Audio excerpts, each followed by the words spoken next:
Hey guys, Coach Dylan here from AlanDuranceCoaching.com. Today, we're talking about transitions.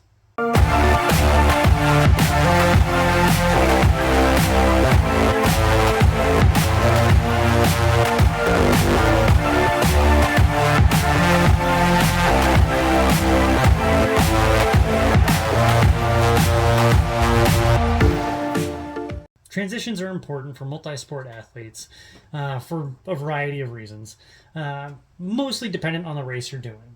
The shorter the race is, the more important it is to be quick and efficient getting in and out of the transition area, because that transition time is proportionally a greater proportion of the overall race, right? So if you're doing a sprint or super sprint, the couple of minutes it takes you to get changed, out of swim gear into bike gear, or change shoes and get your bike helmet off between the bike and the run, like proportionally that's a bigger part of the race than something like an Ironman, right?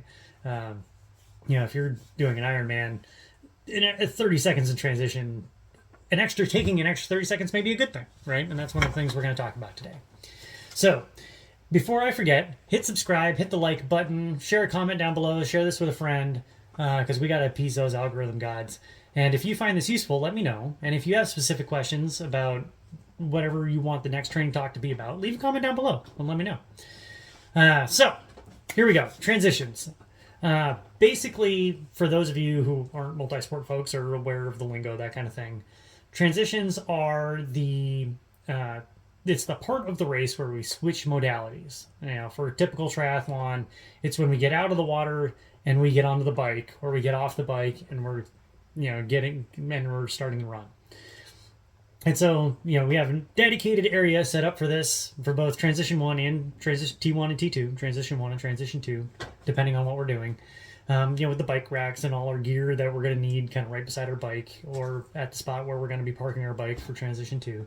The importance of the transition is going to vary depending on the length of the race. The shorter the race, the more important it is to kind of get in, get out, and get on it, just because it's a bigger part of the race time-wise. For the longer races, making sure that you're doing the transition right is really, really important. And this is true for the shorter races, but especially for the longer races like half or full Ironman, making sure your head's in the right space for the bike or the run when you're getting out of the water or off the bike, the previous leg, is really, really important. Making sure you kind of have your wits collected about you and we're mentally in the driver's seat and mentally prepared for the next leg really helps, especially if we're using a strategy of mentally breaking it up into 3 races, right? Where we're swimming and then we switch gears and then we bike and then we switch gears and then we run. And that way we're not worried about the bike and the run when we're swimming, and we're not worried about the run when we're on the bike.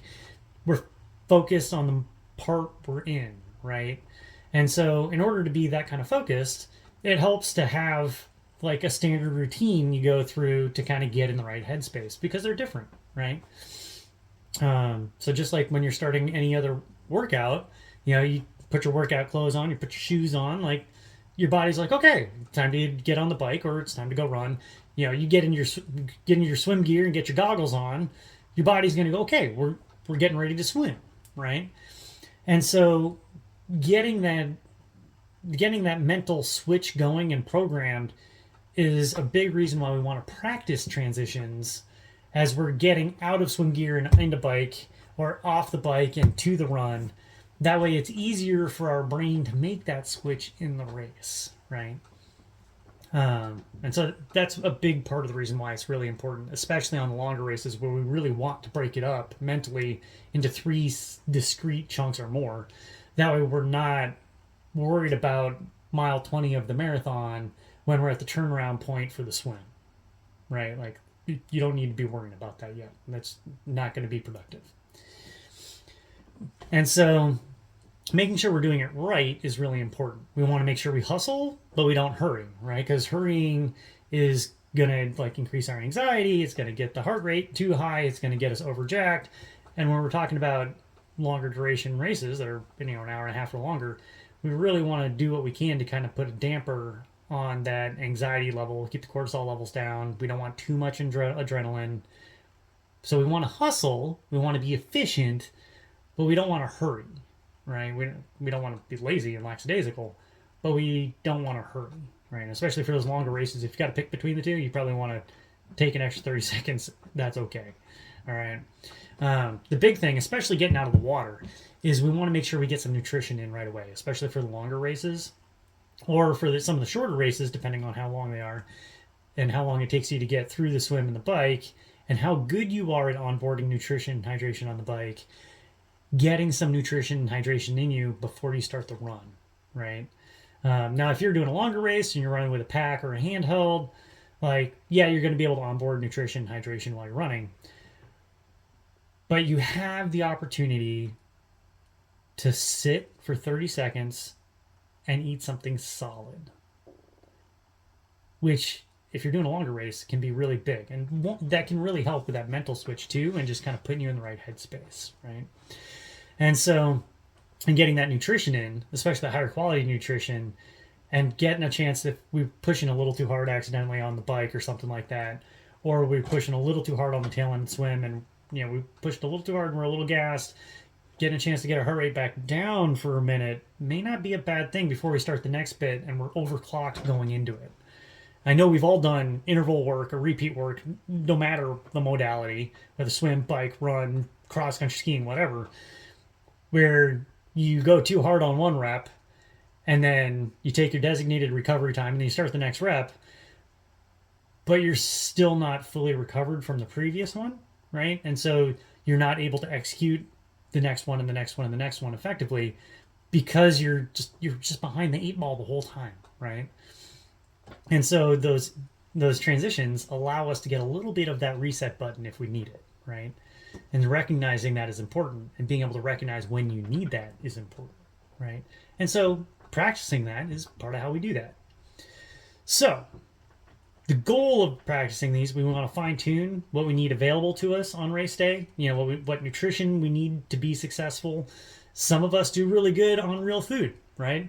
Some people, I've had workout buddies that can slam a double quarter pounder cheeseburger and go work out real hard. I don't quite have that level of a cast iron stomach myself, but some people can do that, right? Some people, super finicky stomach. And so being able to know what you need and make sure you have that available to you. Because some things you need, they're a little hard to eat on the run or on the bike, right? The cheeseburger guy, it's kind of hard to run a marathon while eating a cheeseburger. I know Dean Karnassus can eat a pizza while doing it. Most of us aren't him, right? So, being able to sit down and eat, if you need to eat something that's more substantial, more solid, transition is your time to do that, right? And so, practicing that, making sure you have it available to you is important. It allows us to get better, more efficient at the transition, and this is especially important for the sprints and super sprints, decreasing that wasted time, right? We have this routine we go through every time we're in transition. The first thing we do, coming out of the water is, we start, if you got a wetsuit on, start peeling the wetsuit off. You always take your right arm out first and you land your left arm. Whatever your routine is, making sure you have that routine down and it's a rhythm so you don't have to think about it is important, right? It's just part of what you do, I've known people that always put their left shoe on first, normally for other reasons, but I've known people that they always have that routine. It feels weird if you do it the other way, right? And so if you have your stuff laid out in transition area, you open that bag up, pop, pop, pop, pop, pop, put your stuff out. You always go in the same sequence. You always go in the same order. Whatever that order is that works for you, practicing those transitions is how you figure that out and how you get time efficient with it, right? And then the last part is it minimizes that stress about making sure you have everything you need on race day, right? Am I going to need an extra pair of socks? Am I going to need a Snickers bar in transition 2? Pro tip even for your runners out there, in your drop bag you have at the finish line, a Snickers bar is amazing. I always thought I was a little bit of an oddball, but then I read in Meb Keflezighi's books, he always has a Snickers bar in his drop bag at the finish line, sometimes because it's several hours until he gets to eat after talking to the press and all that kind of stuff. But it's got some protein, it's got some fat, it has a lot of carbohydrates in it, so it can stabilize your blood sugar. and make it so you're not hangry and mean to your family before you get to eat some food, right? And if you are bonking real hard when you cross the finish, it'll stabilize you, right? And it's not super heavy on the stomach when you're done. So yeah, get a Snickers bar, put it in the drop bag at the finish line. Not sponsored by Snickers. But decreasing that anxiety and that extra stress about making sure you have everything you need for good, strong racing is important, right? Anytime we keep that anxiety level down, we keep that adrenaline down just a little bit, the anxiety down a little bit, keep the cortisol levels down just a little bit, that's going to help us execute race plans better, right? Because it helps keep us in the driver's seat and it helps us stay mentally on task. We're just going through the checklist, A, B, C, D, E, out of transition, and go. So, how do we practice transitions? And we kind of talked about that a little bit 2 weeks ago with the first part of this talk. The first one is brick workouts, right? And you can practice one transition at a time. You do a swim workout, get out, transition, get on the bike, right? You can do your bike ride, get off the bike, transition, go for a short run. Or you can do a bigger brick, where you do like 2 complete workouts as part of a longer effort. We do this quite a bit with a lot of our athletes that are planning on running longer triathlons. You can do a medium quality long ride and then get off the bike, transition, and immediately get into kind of a medium/long run stimulus, as long as the legs aren't so fried that mechanics are going out the window, obviously. Or you can do what I call a big brick, where we do all 3 modalities on the same day, and it's more like a race sim, right? And normally this is something that, like, each chunk of it isn't a huge effort, but the totality of it ends up being a longer quality workout, right? And it gives us that opportunity to practice everything that goes on in race day, from when we get up in the morning, even before that, when we do what we have for dinner the night before, sleep routine, getting up in the morning, getting going, what we have for breakfast, getting out the door and getting going. So these ones, it's a really good idea if you're doing these big brick race sims, do them at the same time of day your race is going to be, right? That way you can kind of figure out if there's going to be some hiccup. If you're normally a super big breakfast kind of person and you have an early start time for your race, it may not pan out for you real well. You may be ending up, visiting a porta potty partway through the race when you hadn't really planned on it, right? Or if you normally drink a lot of really strong coffee first thing in the morning, that's not ideal for good racing. Anyway, but it's definitely not ideal on race day to be slamming a whole bunch of caffeine that is going to make your GI system get all goofy, right? And so practicing those race day sims is an important part of training, right?